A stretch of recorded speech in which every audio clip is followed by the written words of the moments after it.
నిన్న రాత్రి ఏమంటే ఎస్ఐ గారికి కంప్లైంట్ ఇవ్వడం జరిగింది. వారిని వెంటనే నేను అశోక్ రెడ్డి గారిని పిలిపించి బ్రీత్ లైన్ ఎనలైజర్ టెస్ట్ చేయమని కోరగా వారు ఉదాసీనత వహిస్తూ ఇప్పటి వరకు కూడా ఈ యొక్క నా పిటిషన్ పై ఎటువంటి చర్య తీసుకోలేదు. మరి ఈ విధంగా పోలీసుల నిర్లక్ష్య వైఖరిని ఖండిస్తా ఉన్నాం.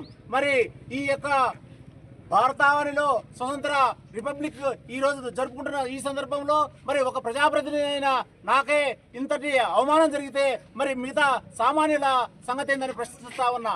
మరి ఈ విధంగా పోలీసు వారు కూడా నిర్లక్ష్య వైఖరి వహిస్తూ మరి ఆ ఏదైతే తాగబోతూ అశోక్ రెడ్డికే కొప్పు కాస్తా ఉన్నారు. మరి దీన్ని మేము తీవ్రంగా బీఆర్ఎస్ పక్షాన ఖండిస్తా ఉన్నాం. అంతేకాకుండా ఈ యొక్క అవినీతి కమిషనర్ చేసిన అవినీతి ఎంతో ఉంది. మరి కొన్ని లక్షల రూపాయలు కేవలం బ్లీచింగ్ మరియు బోరింగ్ రిపేర్ల కోసమే గత సంవత్సరం కాలంగా వాడుతూ ఉన్నారు.